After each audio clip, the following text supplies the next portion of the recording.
Hello, folks. Welcome back to Freshman Composition 2 video lecture.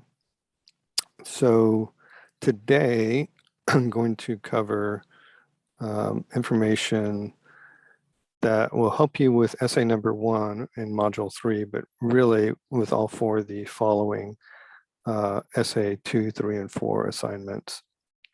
And that is going to be on how to avoid plagiarism. I'm going to be using files on my laptop, but most of them, as I've been pointing out to you all, are available freely in the course Canvas tab here. If you go to Home and you click this course Google Drive link, it will open up our Google course folders. And today I will be using the essay guide from essay number 1 in here, as well as the plagiarism slides and information in this folder, plagiarism, and then the MLA style document, the sample paper that I have linked to in all 4 of the essay modules. So again, all of that information is here in the link of our Google Drive inside of Canvas.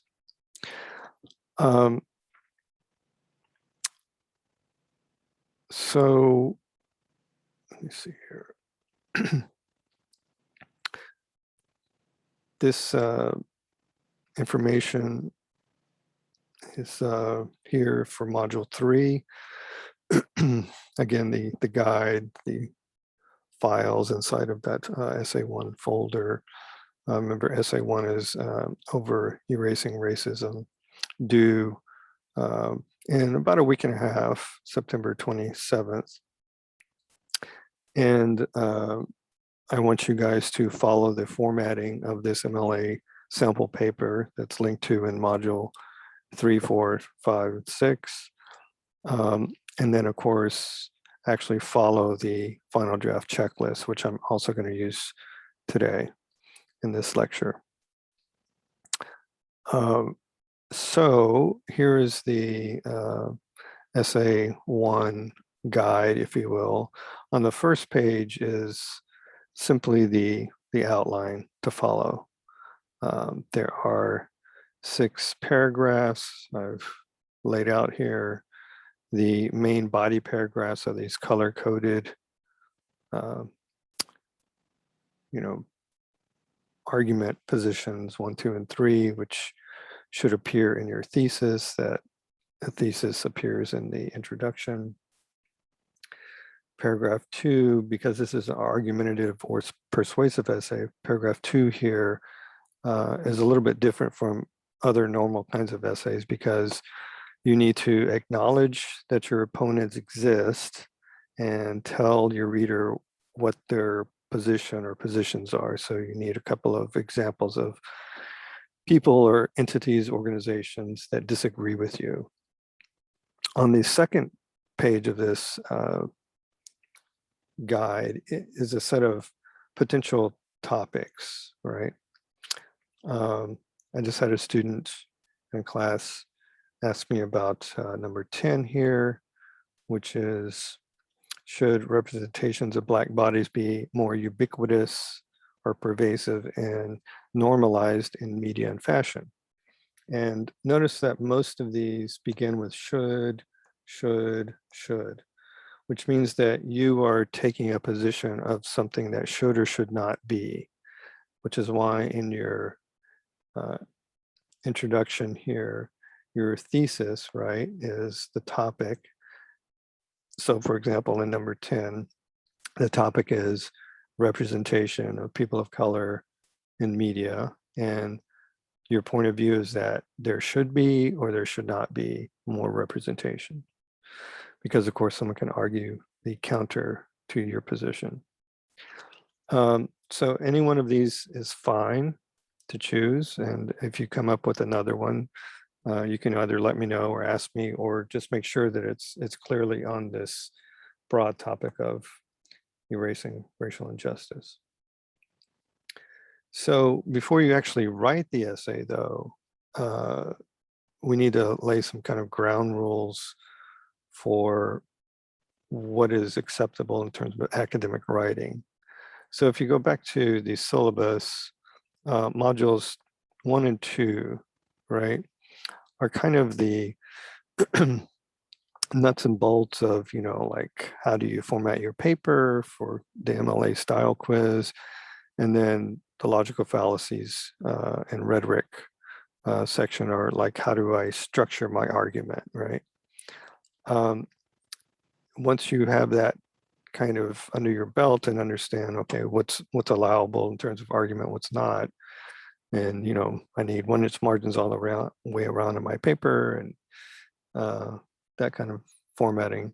Then we need to talk about how to basically give credit where credit is due and avoid plagiarism. And there are quite a few different kinds of plagiarism. And plagiarism is, or can be intentional, which it often is, and unintentional. So inside of your folder, that, plagiarism folder, there is this large infographic file. And you can see here going from right to left that goes from kind of an amber yellow color all the way to glaring, almost red or maroon, of how severe plagiarism can be. If you take this image and you blow it up to its large size, you can, basically follow the flow chart, if you will, and see, okay, what kind of plagiarism is it, and how terribly, terribly, or very profoundly, insanely wrong it is. So let me just give an example in this infographic. Let's say, starting with one that happens a lot with students right here, what's called like ghost citation, which is considered very, very bad type of plagiarism. So if you work your way backwards from this line here, right, and it says, did you cite a source that doesn't exist, that is in the paper, like it doesn't appear in the paper, or did you make up what the source actually said? So let's say you said, John Doe says X, Y, and Z about this topic, but John Doe never appears on the works cited page, then it doesn't actually exist in the paper. Or likewise, if you, just said John Doe says X, Y, and Z about this, but that is really not true what John Doe said, or you totally made it up, then it's as though you, going back here to the ghost, as though you're creating something that's fictional and doesn't exist. So there are, pretty severe penalties for plagiarizing, and I take it very seriously because it is, instance or issue of academic dishonesty. So here's from the Grambling catalog. I just want to read these highlighted passages to you. So plagiarism is taking the words or ideas of another person and either copying or paraphrasing the work without giving credit to the source. For example, through footnotes, quotation marks, reference, citations. And then dealing with plagiarism. Any act of cheating or plagiarism in a course by a student will, not may or could be, will be reported to the college or school dean, and the student will receive an F for the course. And it goes on to say that if you have 2 or more instances of plagiarism, you can actually be suspended for an entire academic year. So if you just, follow the rules and do what you're supposed to do, this will not be an issue. But what happens is students often panic, they procrastinate, and they end up, plagiarizing deliberately or sometimes unintentionally. But this, as you can see, last semester, so this is April 2021. Also, as you can see in a freshman composition 2 class, these students via Canvas, they submitted what is basically the same paper on the same topic. And one student just simply changed the words here and there and phrasing of the original paper, but it doesn't matter. Changing a word here and there is not a new paper, is not your own paper. And in fact, the seriousness of this is that it was basically one student submitting another's paper with just a slight revision here and there. So for example, if we just look at the title itself, should transgender people use public restrooms that correspond to their appearance? Title, should transgender people use bathrooms that match their gender identity? So these first, whatever's underlined is exact same in either one with just words changed here or there, or this sentence right here. There are a lot of disputes on whether or not transgender people should be allowed to use the restroom of which they identify as, which is a clunky syntax. Over here, there's a lot of debate over whether transgender people should be able to use the toilet that corresponds to their gender identity. Same idea in the same sentence order, just shifting words here and there.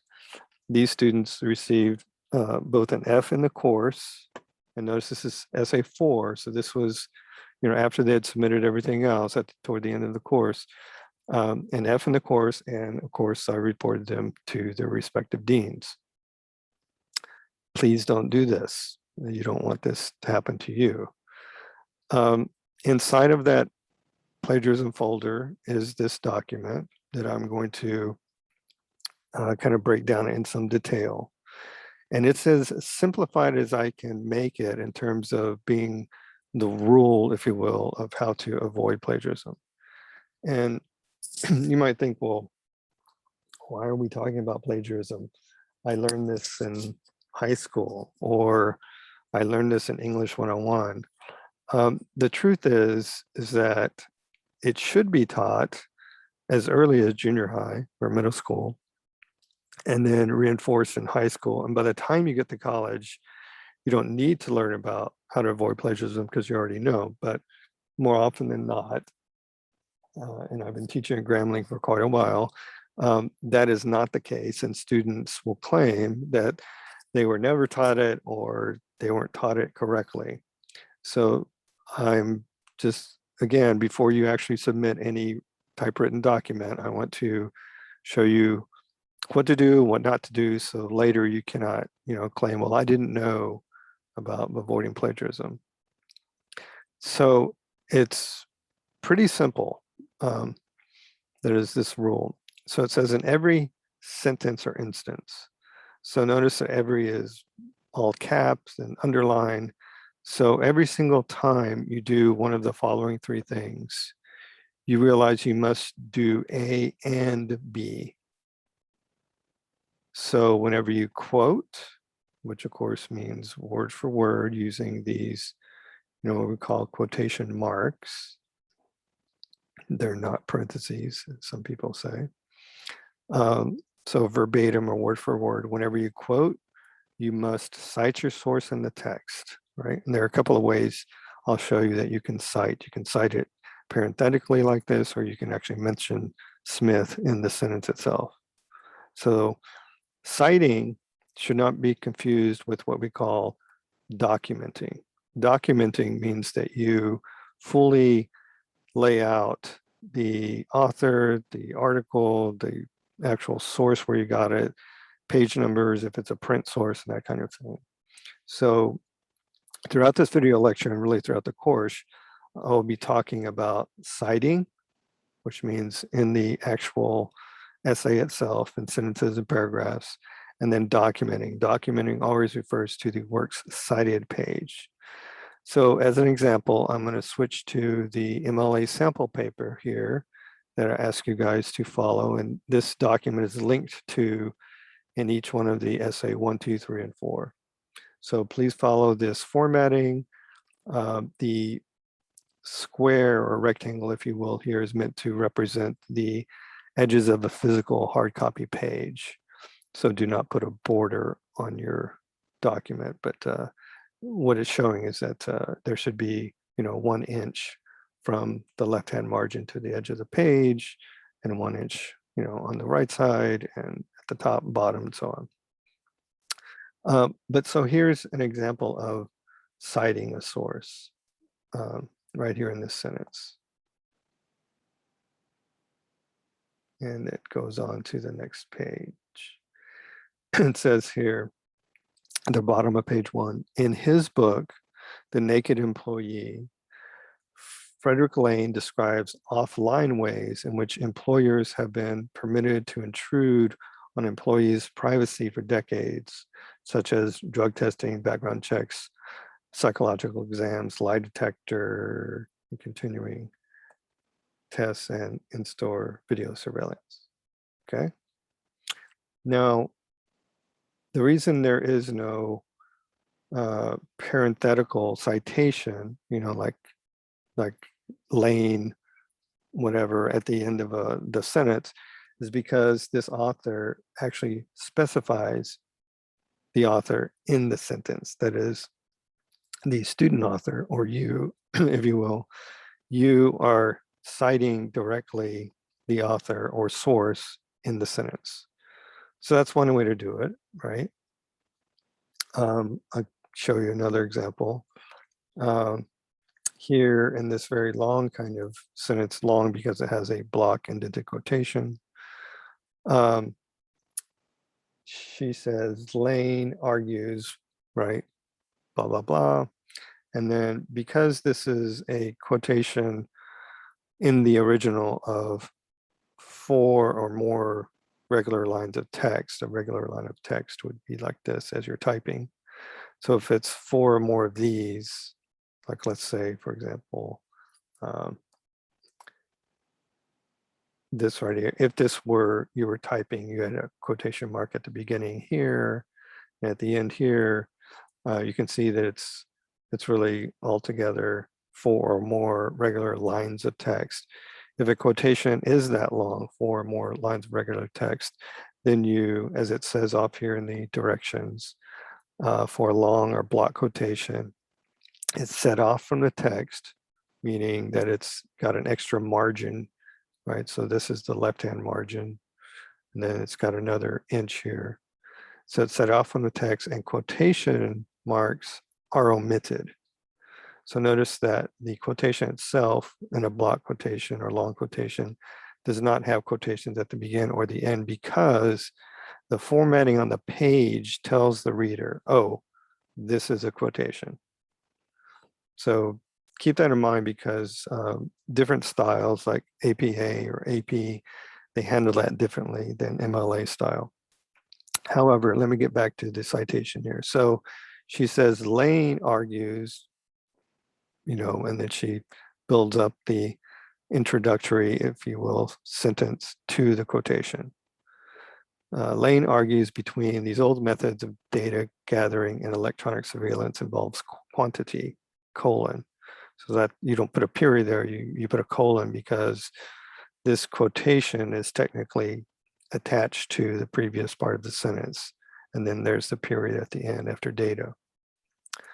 But notice that in the parenthetical, which she does include, pages 3 to 4, that Lane's name does not appear.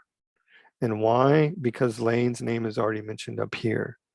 And MLA style says, if you have already mentioned the source or author's name, you do not put it again in the parentheses. And it says off to the side here, page number is given in parentheses after the final period, right here, after the final period, for block quotations. So just to clarify, this parenthetical, pages 3 to 4, occurs after this final period. That is not normally the case in a quotation. So let me give an example here. This long sentence here. where the author embeds a quotation inside of this sentence. So it begins with her lead into the quotation, and she writes, Anna Orloff, the student writer, says, the website of a vendor for Spectre Pro, a popular keystroke logging program, explains that the software can be installed to operate in stealth mode so that it, and then that's all her language, and then open quotation mark all the way to the end of the quotation. And notice that up to that point, she has not mentioned who the author or source is, right? There's no person's name. So she does, before she puts the period at the end of the sentence, she does in fact cite the author, or in this case, the source. So over here it says, source with an unknown author is cited by a shortened title. So this will periodically happen to you. That is, when you're researching, especially using web sources, you will have an article from a website where you have the title of the article, but you don't have any particular author for it. You, of course, can still use that source, but there's a different way to handle it. So this automatically is shortened for, and let's scroll down to the works cited, because that's where all these sources should be listed alphabetically. So here's the works cited page.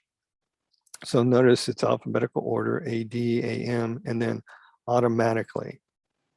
So this source, right, does not have an author, but the directions here in red tell you the list, the works cited list, is alphabetized by authors' last names or by the title of a work when it has no author.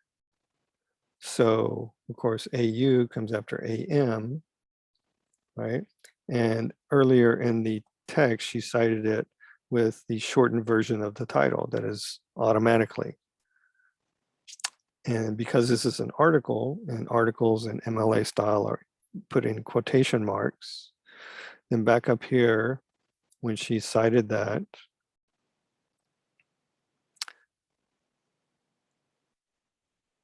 right here, she also put the word automatically in quotation marks. So it's, you know, just following the logic that MLA sets out. So going back to that handout here, right? Whenever you quote something word for word, you must cite the source in the text, whether in the sentence or parenthetically like this, and document that source fully on the works cited. So let's see how, for quoting, how it's done. Okay, let's take another example of, well, go back to this the Lane example.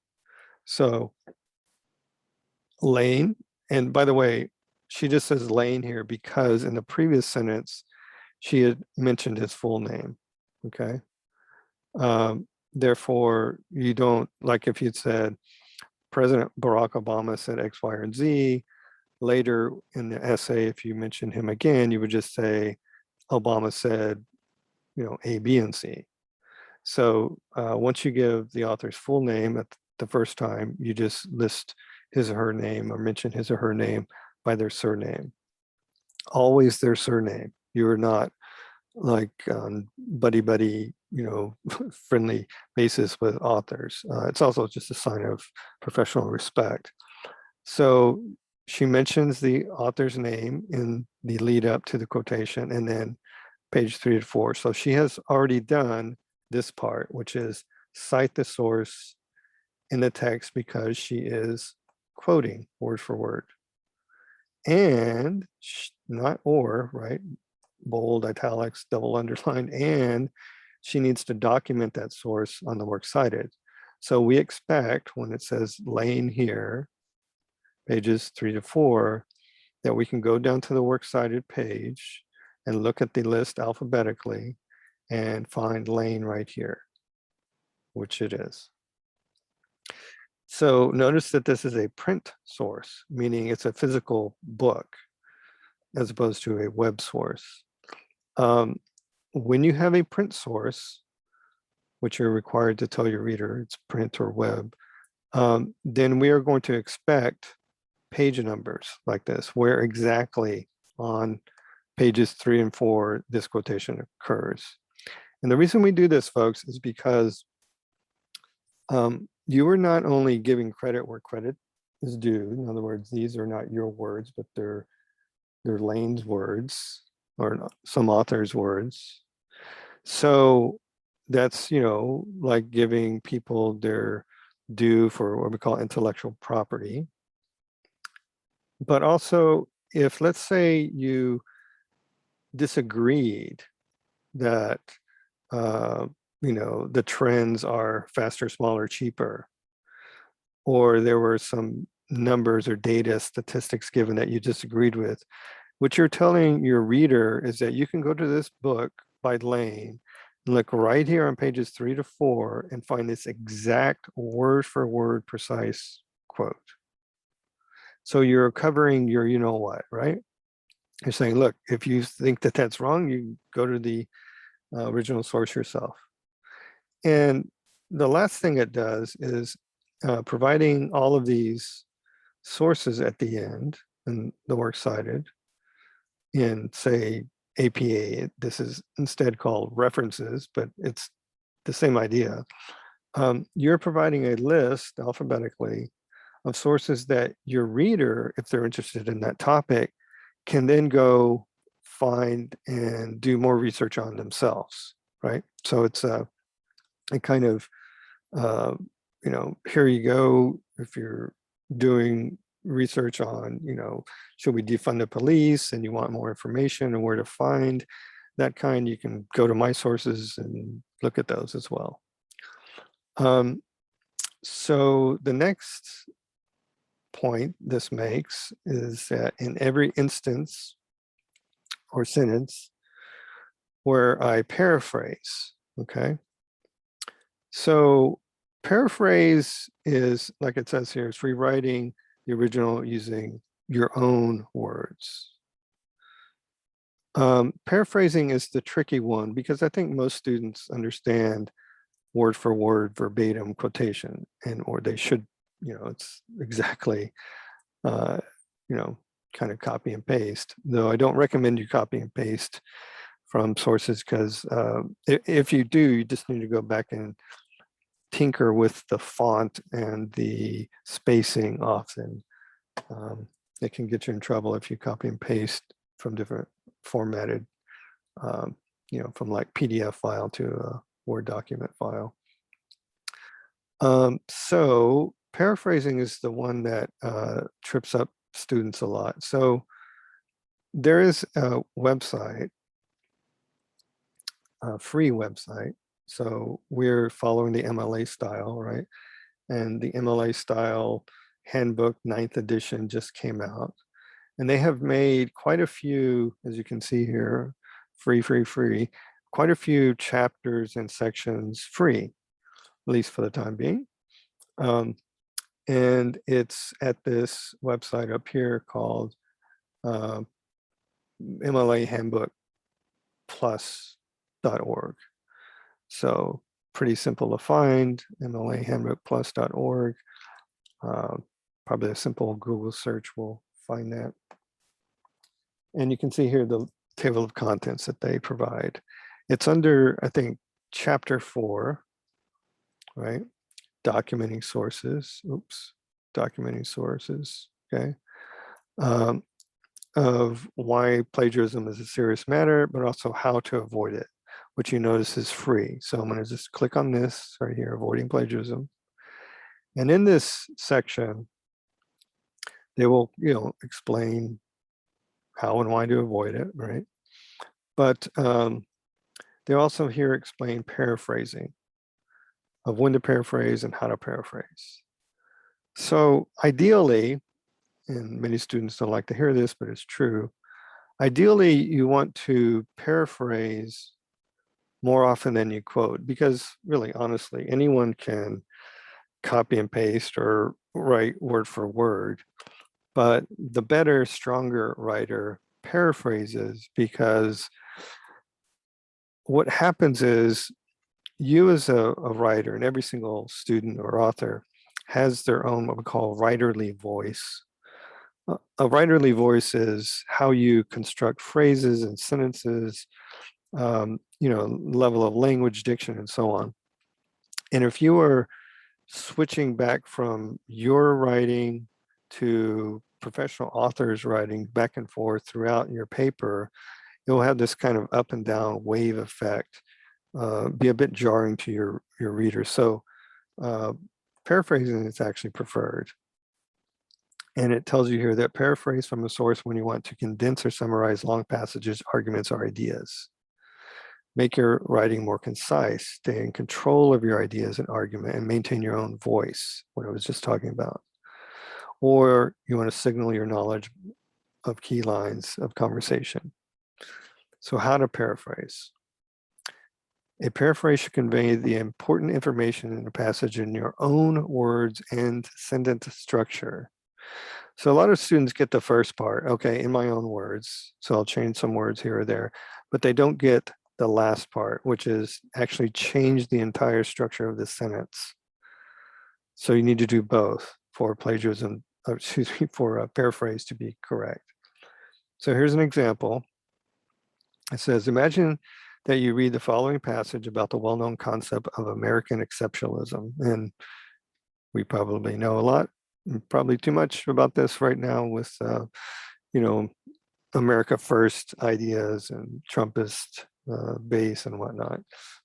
The notion that, somehow America is the best nation and is exceptional and therefore needs to keep its status and blah, blah, blah. So let's say you encountered this right here in the original. American exceptionalism, as our founders conceived it, was defined by what America was at home. Foreign policy existed to defend, not define, what America was. And I might point out here, while we're at it, that notice this word was is italicized. So that's what we call a word of emphasis, meaning if you want to cause your reader to emphasize that word in their mind or speech, if they're actually reading it aloud, you do not underline it or all cap it or bold it. There is no bolding in MLA style. You simply just italicize it. Okay, so notice I'll read it again and emphasize that word. American exceptionalism, as our founders conceived it, was defined by what America was at home. So that's what the author wants you to do, is emphasize that word. And so the was part is important because it's, looking backward. And if you think of the Trump hat, the MAGA hats, right? That's the very idea it's conveying, that make America great again. And the word again implies that at one time it supposedly was great, right? So it goes on to say, maintaining the sentence structure and plugging in synonyms in your paraphrase is insufficient because doing so hews too closely to the original. If you guys don't know this word hew, not to be confused with, a person's name, Hugh, you have to learn it. It's a really good word. It kind of comes from a farming or agricultural metaphor of cutting things down, right? Like with an axe, to hew or hack. So another way to use it as a verb, right, is it upholds or follows too closely to something. Oops. So like here, to hew to the tenets of one's political party, that is to glom on or stick to or, be too attentive, in this case, to one's political party. So hew, it's a great word if you don't know it. So again, just changing words or synonyms here or there is insufficient. So here's an unacceptable paraphrase of the original. American exceptionalism as the founding fathers envisioned the concept was given meaning by America as a homeland. So if you look at this first sentence and then this first sentence, it even begins with the first three words, American exceptionalism as, right?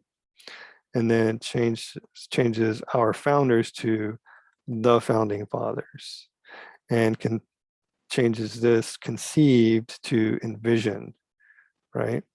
So that's just, again, too closely. It's sort of like that example of the students in essay number 4 that received an F had done previously. You can't just change words here or there. You have to change words here or there and the entire sentence structure. So if you go on here, it shows you an acceptable paraphrase.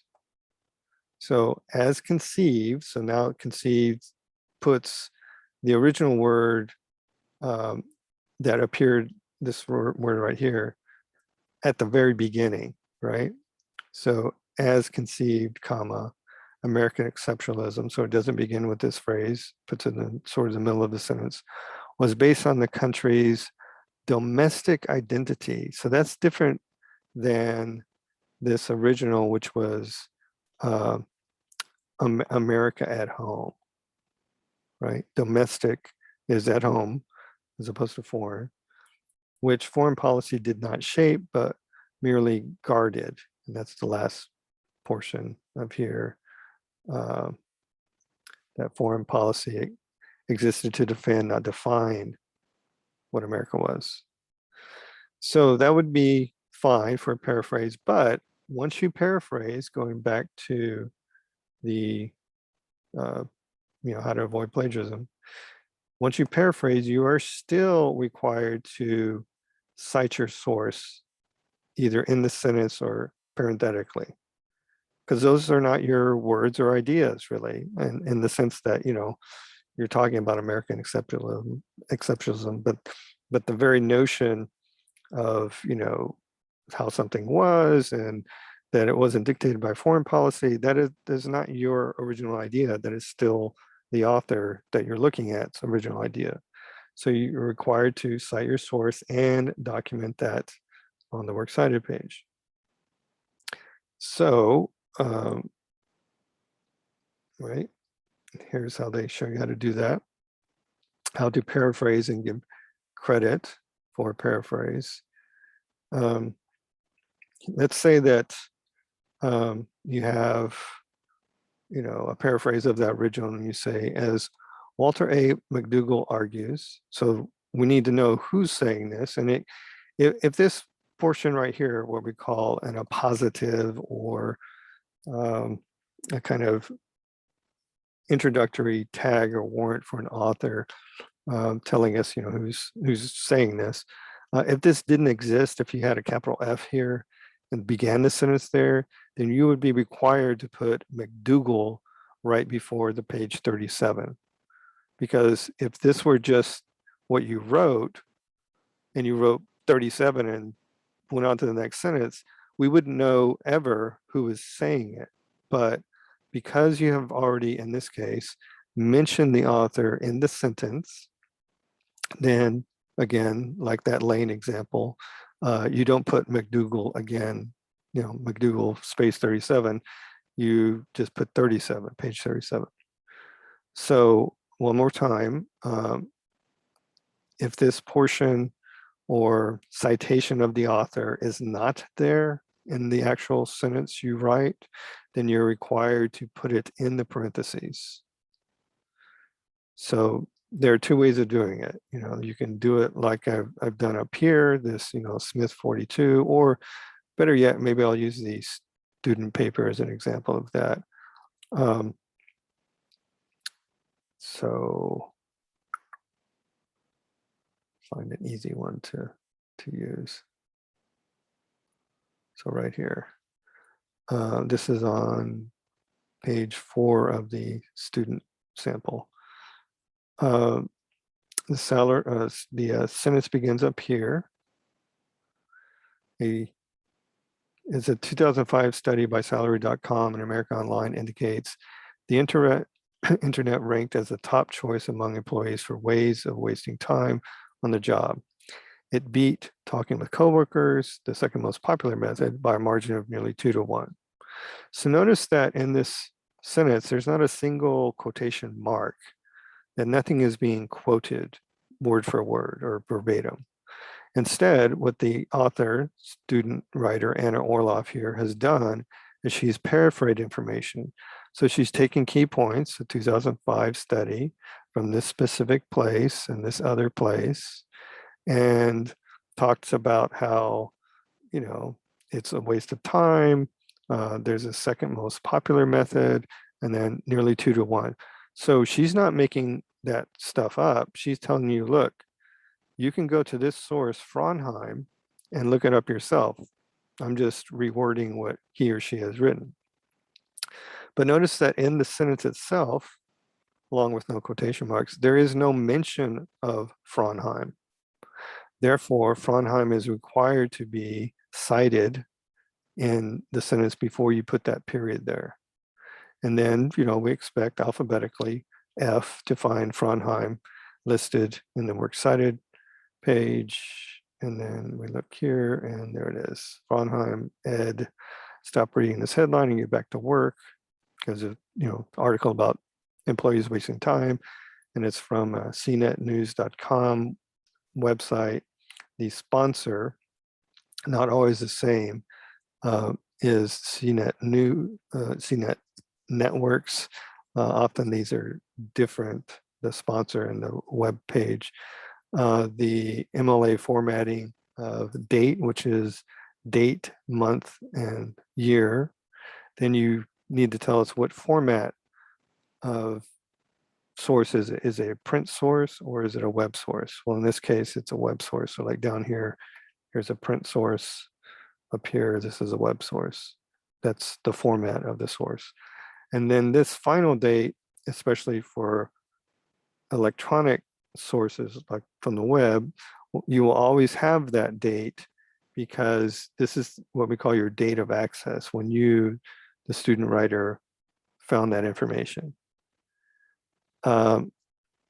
There are times when, like it says right here, abbreviation ND, no date, indicates the online source has no update date or there is no date at all. So like this Flynn source here has ND right here. Normally that would be the publication date. Like this one right here, this is the publication date of this CNET News source. But if there is no date, you need to tell your reader in period D period, no date. It's on the web, but I accessed it on that date. Anyhow, going back to this, what is it, MLA sample. So you have the paraphrase and the page number, and that is the first part of the rule, which is I have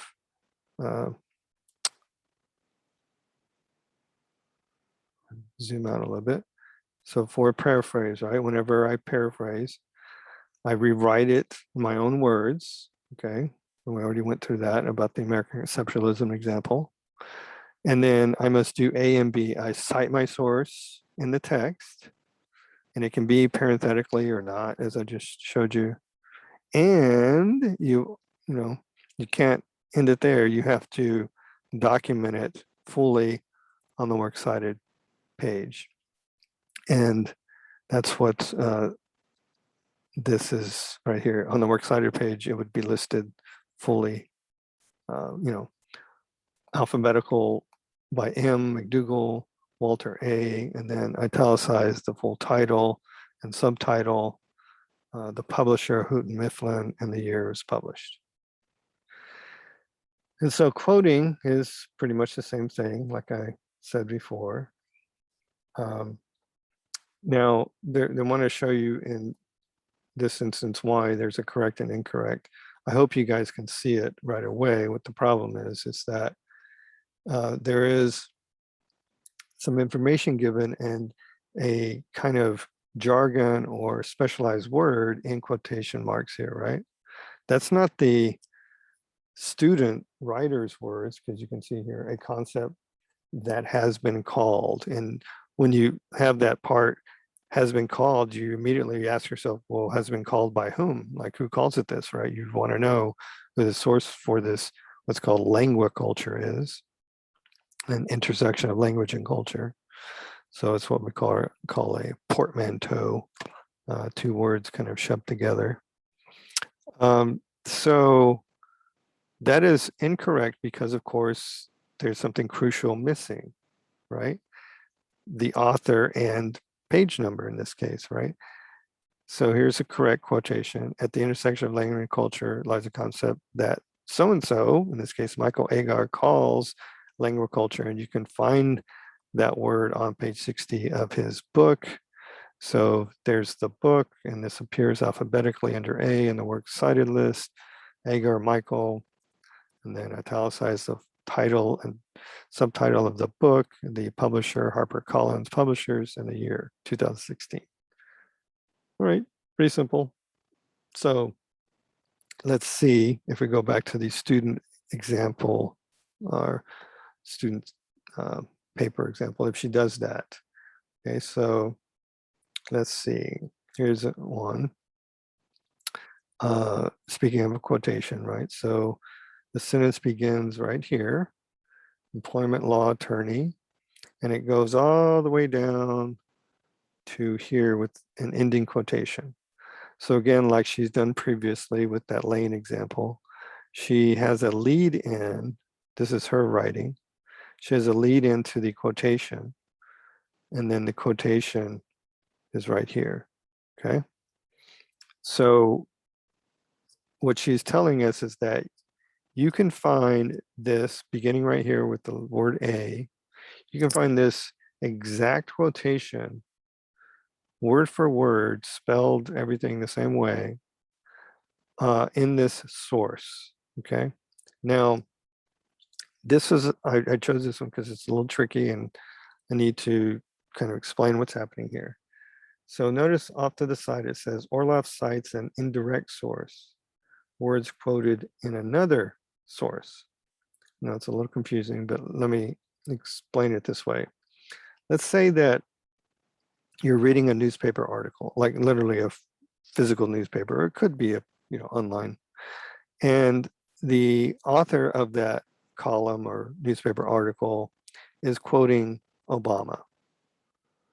Back in 2008, when Obama said, quote, blah, blah, blah, blah, blah, right? End quote of Obama.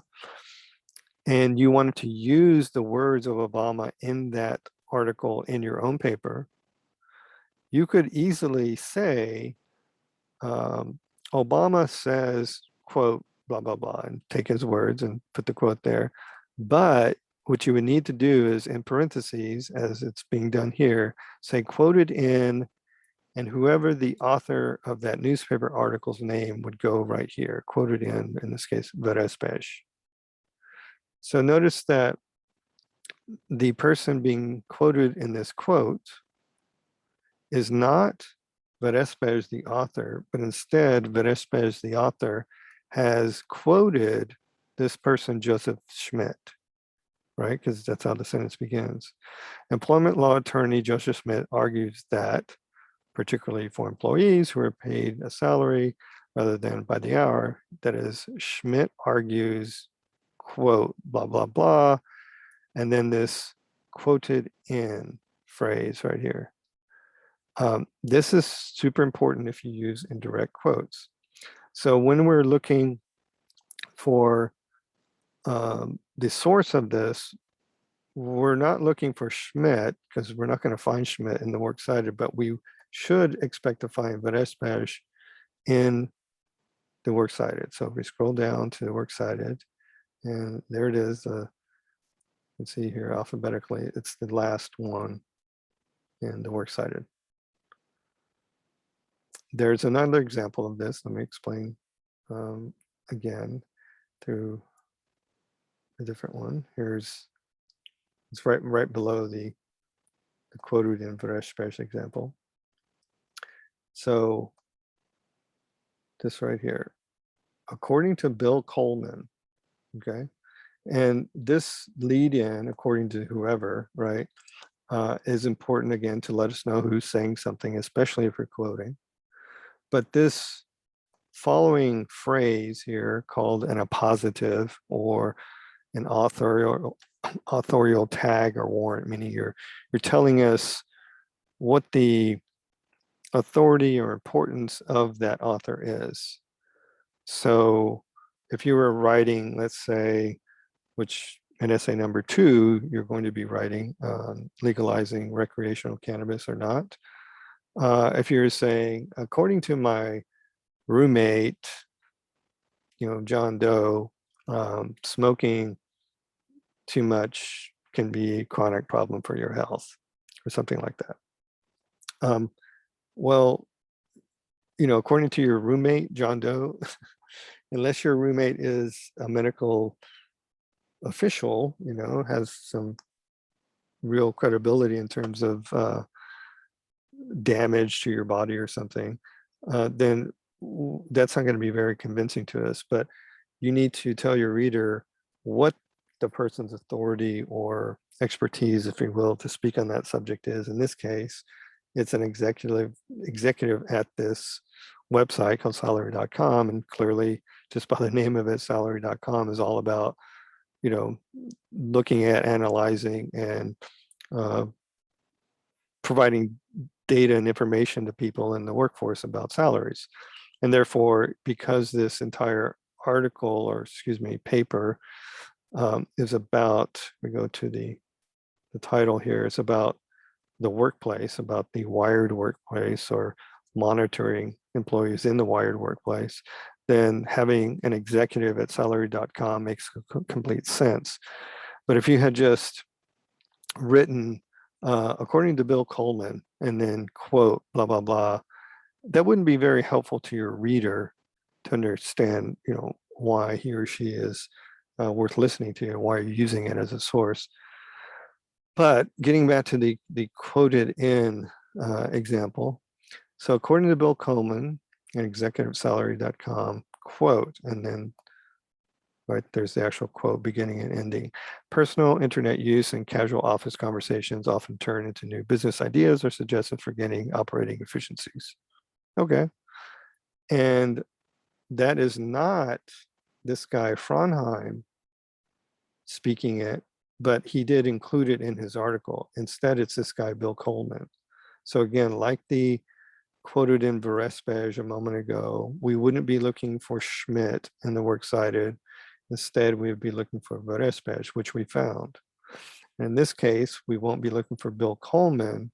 We'll be looking for Fronheim, quoted in. That's what that QTD period in means, quoted in Fronheim. So we go alphabetically, and there it is, Fronheim.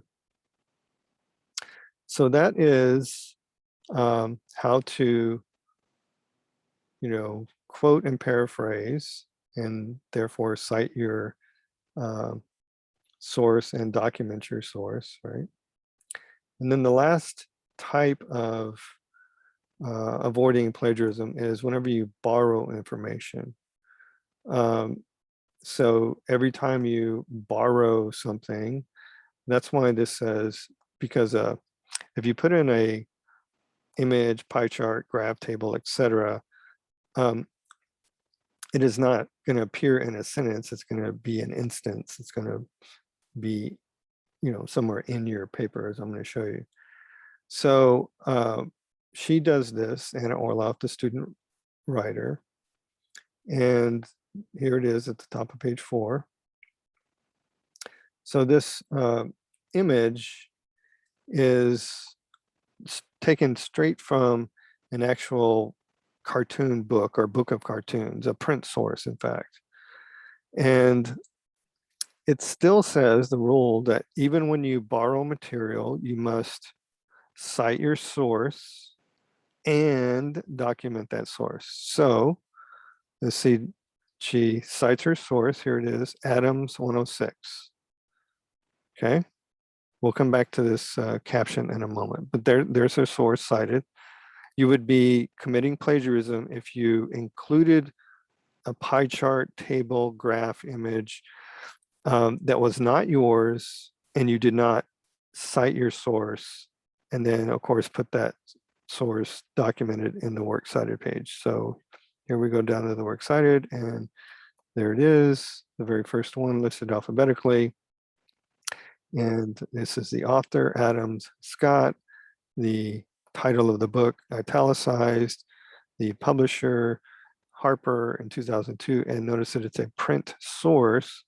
And so like I said earlier, when it's a print source, an actual physical book you would hold, hard copy, if you will, we expect there to be a page number, and in fact there is. So what she's telling us is you can go to this book by Adams, and on page 106, you will find this exact same image. Okay, cool. There are some other formatting techniques that you need to use and include when you have a pie chart, bar graph, table, image, and so on. So notice that it says off to the side that the illustration has figure number, caption, and source information. So notice we got the source information a second ago, but then it has what's called figure 1, a label, if you will, okay?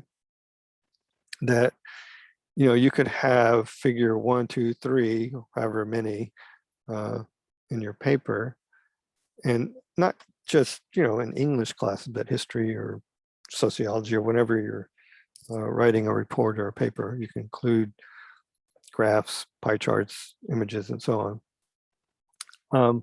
So the figure 1 tells your reader to keep it kind of like ordered in their mind, that when you're talking about it in your essay, so notice I'm going to zoom out and show you that this is all on one page, okay? So the image occurs up here, and right below that is the caption. But on that same page, right down here, the student writer is actually discussing or mentioning the image itself. So that's another thing. You can't just drop an image, pie chart, whatever, into your paper without specifically referring to it in your sentences in your paragraph. So she says here at the end of this long paragraph, Dilbert, as a popular cartoon that spoofs office culture, aptly captures how rampant recreational internet use has become in the workplace. See figure 1.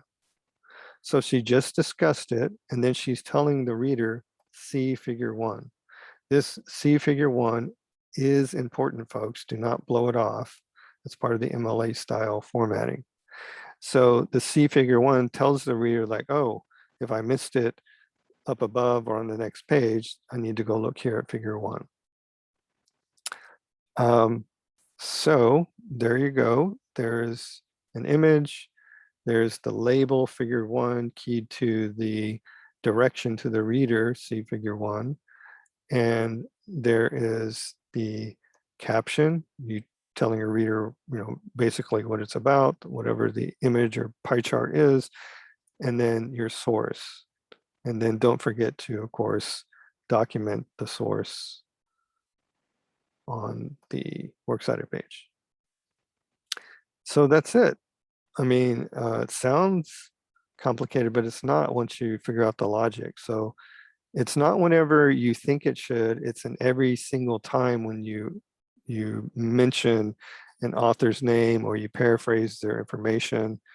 If you go back and look at this student sample paper, every single time that she includes other people's information, she does what she's supposed to do. Like here, this is a quote right there, okay? Quote, it is unlikely that we will see a legally guaranteed zone of privacy in the American workplace, end quote, predicts Keeson. So if it's a quote, we need to be told who's saying it.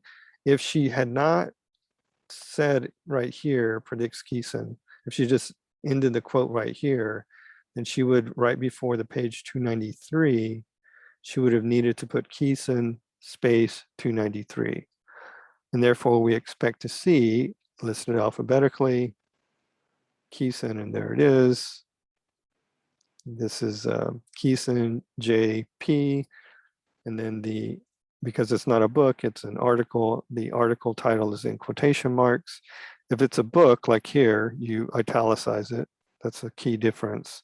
Books are italicized, names of ships, TV programs, art installations, and so on. Those are italicized. Things that are in quotation marks are articles, chapters of books, an episode of a TV program, a short story, a small poem, and so on. Then this is found in the Florida Law Review, right? Because that's the title of a journal or publication, so it's italicized. And here, these numbers seem fancy and complicated, but they're pretty easy. The first one is 54, which means volume number. Volume 54 is roughly speaking to how many years this publication, the Florida Law Review, has been in publication. Usually every year is a new volume, so that's not entirely true, but generally speaking, a academic or print publication produces a new volume every year. So in this case, it'd be roughly 54 years in publication. And 2 means that it's the second issue in a publication. So let me give you an example of this. I have a buddy at the University of South Carolina, Tony Gerals, who helps edit the Scottish Studies Review, because I happen to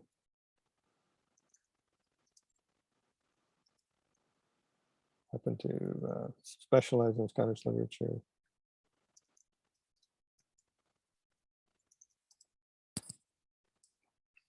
Okay, so Studies in Scottish Literature is the title of the journal, okay? And let's see if we can get, here's the current issue, okay? Notice volume 46, issue 2, okay? So roughly speaking, this publication has been published for 46 years, and this is the second issue. And an issue typically means, it's not true every journal, it typically means that a publication has been published 4 times a year. So fall, spring, summer, winter, that is, seasonally, we would say, right? So let's see, let's look at Murray's piece here, colleague of mine, Murray Pittock at the University of Glasgow. So, right, there's the citation. In this case, it's in a different style than MLA. And if we were to just click on the actual article itself, right, so it's volume 46, issue 2, right?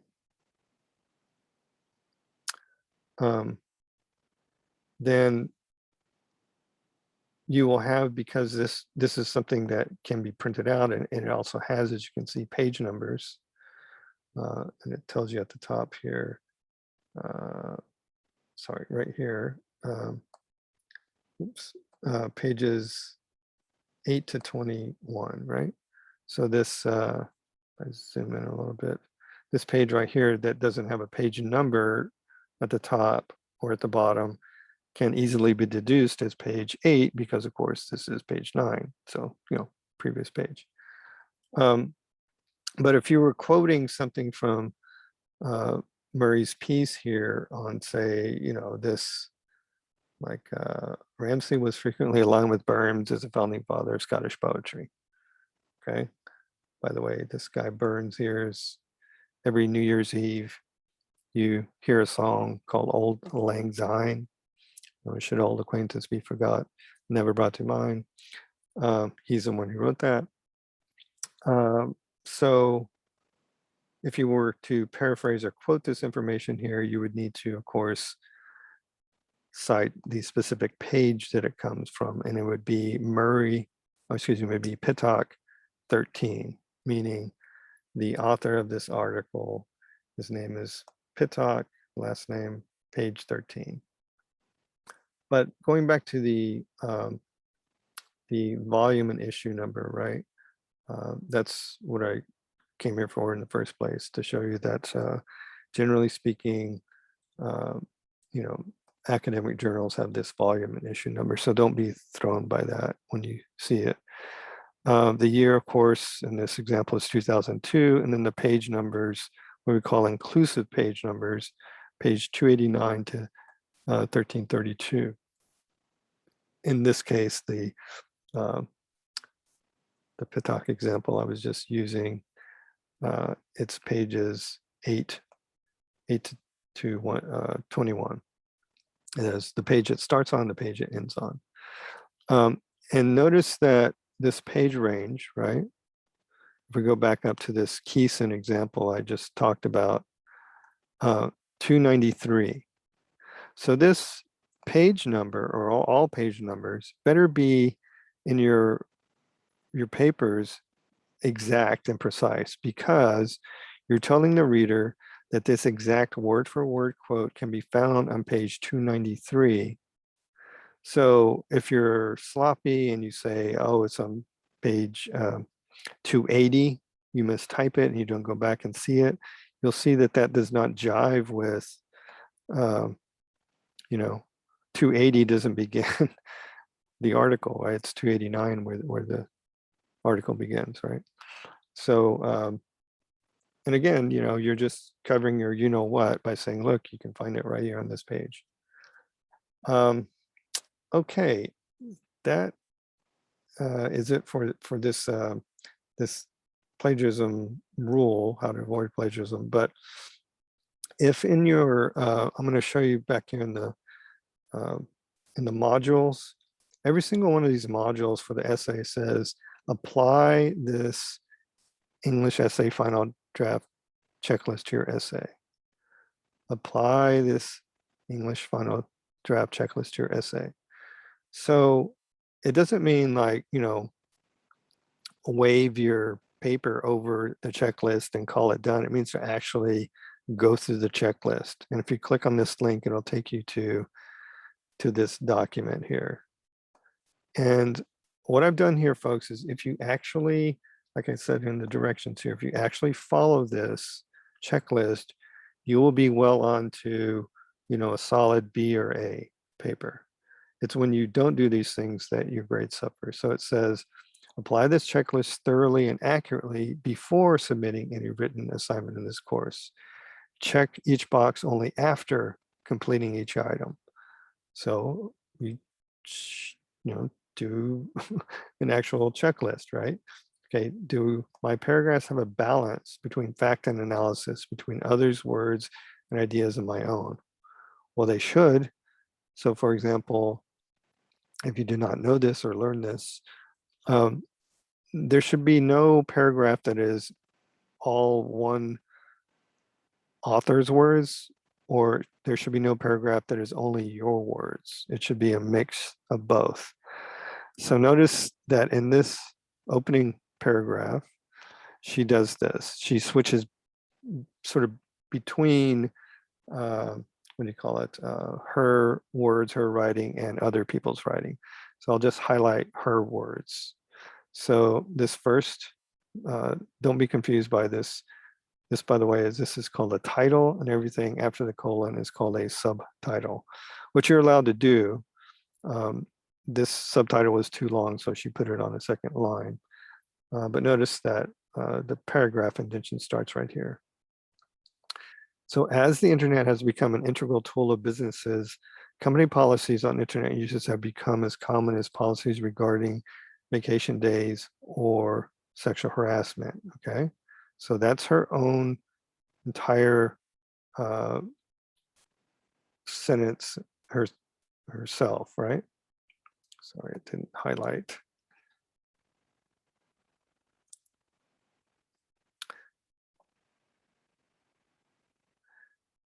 It's not wanting to highlight, which is bizarre.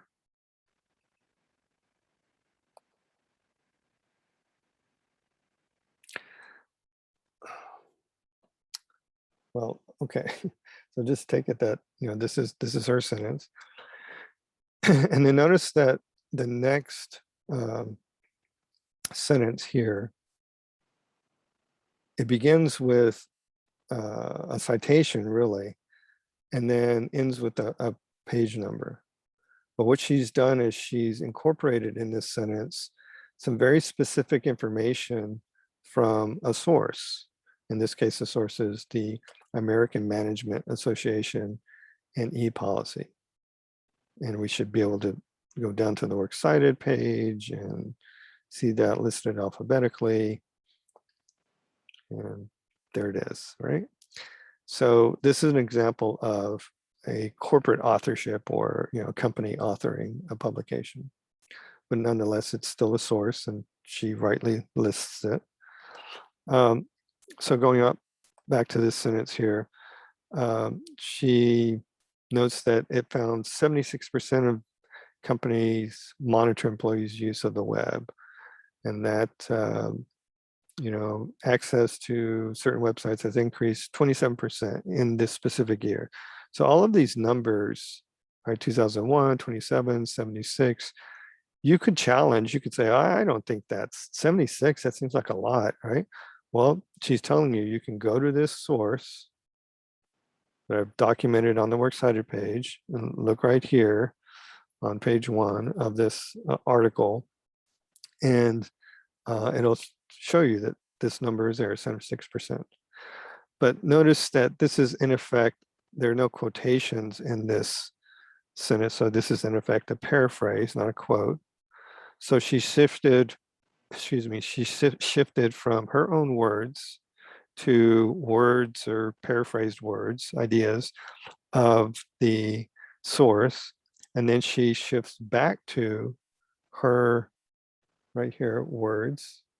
Unlike other companies, however, internet usage policies differ, often include, sorry, let me begin again.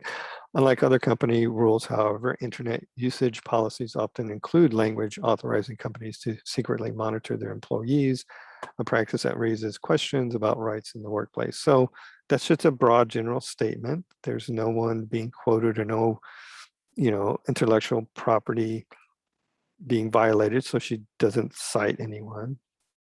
And then she goes on to basically close out her sentence with, her paragraph with her thesis, which is, although companies have often have legitimate concerns that lead them to monitor their employees' internet usage. So she's doing here in the very first part, acknowledging that, yes, employers have, a perspective, a point of view. I need to at least acknowledge my opponents, right? From expensive security breaches to reduced productivity. So she's clarifying what those concerns are. This is her main point, though. The benefits of electronic surveillance are outweighed by its cost to employees' privacy and autonomy. So that is her point of view. So going back to the essay guide here, right? I'm asking you in the introduction to state your thesis with your point of view. So hers is that surveillance is outweighed by cost to privacy and autonomy. She could have listed a third, but she doesn't. So someone could argue, as the employers do, that we have legitimate concerns about, if people are surfing the web at work and on their devices, there can be security breaches and email and whatnot. And that downtime reduces productivity. So there has to be acknowledgement of the other side of the argument, which is what you do in paragraph 2. You acknowledge that, oh yeah, people who disagree with me, have a point of view. However, here's why they're wrong, which is how argumentation works. So going back to this final draft checklist, I want you to follow every single one of these. And, like this one, we took an entire quiz on trying to make sure that you don't commit any logical fallacies, right? So make sure that you don't have overstatements or stereotypes or false analogy or, those kind of fallacies that were covered in the video lecture of the logic fallacies handout, but also in the quiz itself. And then specifically regarding plagiarism, there are 5 points, 16, 17, 18, 19, and 20, that if you actually have done these, you will not commit plagiarism. So for example, number 16, if I have included within the body text any tables or illustrations, for example, graphs, charts, or images, have I formatted and captioned them correctly according to MLA style? So before you can check this off, you have to go look at your paper and say, okay, well, yes, I included, in this case, an image, whether Dilbert or another image. Have I formatted it correctly? Have I given it a label? Have I given it my own caption of what it is? Have I provided the source? It may not have a page number, but if it is a print source, it needs to have a page number. And have I also included the author directive to see figure 1 to the label? And that's what that means, that number 16 is, have I formatted it correctly to MLA style? If you have, then woohoo, check off number 16 and proceed to number 17. Have I given credit where credit is due, whether paraphrasing, borrowing, or quoting information by following MLA in text citation throughout my paper? For example, Smith 42. So you go back to your paper, right? And you say, okay, well, have I, like here, have I done that for every single time I've, using the rule, or I've quoted, paraphrased, or borrowed material? Have I done that? And if you have, you can then check off number 17. Don't check it off until you've actually ensured you've done it. And number 18, does each, notice that's italicized, and that means that's the emphasized word, does each source for my in-text citations appear alphabetically on my works cited page? So that means that every single time you have Frauenheim, or in this case, going down, Kiesin, right? Or Verespej, every single time that in your text you have a source, are they listed here on the works cited page? Are they listed alphabetically? The following question helps. In other words, 18 and 19, you can kind of draw an arrow reciprocating to 18 and 19. The following question is meant to ensure that this is happening also. Is each source listed on my works cited page cited in the body text at least once? In other words, there should be on this works cited page, every single one of these is cited in the text. Remember, this is called documenting. And in the text, this is called citing, right? So is it cited at least once? It can be cited 2 or 3 times, but it needs to be at least once. So here's one, Tam et al. So this sentence begins up here. It says federal law provides few guidelines related to online monitor of employees, and only Connecticut and Delaware require companies to disclose this type of surveillance to employees. So notice there is no quotation mark. So that means that this is a paraphrase, but we're still required to know who the source is because it's not her information, the student writer. So she says Tam et al. So we are going to look for Tam, and we go down alphabetically, and there it is, Tam, okay, Pui Wing Tam. The et al here, it says off to the side, a work with 4 authors is listed by the first author's name and abbreviated et al. For and others. It's the Latin phrase for "and others" et al.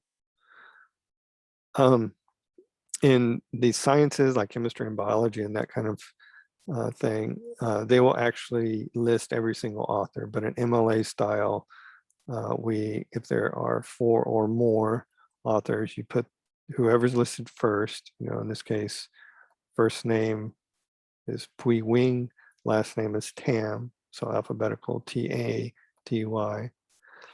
And then instead of listing all the other authors, you should put et al. But nonetheless, this source appears, okay? So that's what that meant, that going back to Tam up here, that number 19 says it's each source listed on my works cited page, cited in the body text at least once. It must appear at least once. Otherwise, that source should not be documented on the works cited page. And then finally, is each source listed on my works cited page formatted correctly or completely incorrectly according to MLA style based on the type of source it is? In other words, going back to the works cited page. So if this is a web source, right, then we're expecting typically a publication date, web, and then date of access. But if it's a print source like this book, right, there's a publication date and then print. There is no date you access the book because it's not an electronic source like you would access a, what do you call it, a URL or web address.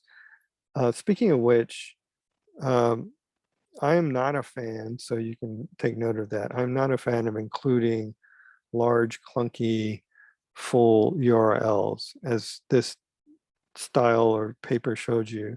The main part of the website, in this case, netbus.org, can be italicized, like cnetnews.com can be italicized, or eweek.com, but you don't need to, and I recommend you don't put the entire big, full, clunky web address in your paper. Okay, so yeah, that covers the main points for plagiarism and how to avoid that in the final job checklist. Includes analysis here in the student samples that I'm asking you to follow in terms of formatting, citation, and documentation, and it includes this basic plagiarism rule. In the next day or two, I will post another video lecture discussing this outline here for essay 1 on erasing racial injustice and some of the topics. So keep an eye out for that. All right, folks, if you haven't already started, this is due, as you can see here, September 27th. So I would say start, if you haven't already, start choosing a topic, looking for sources, and getting your outline in order. All right, take care. Have a good day.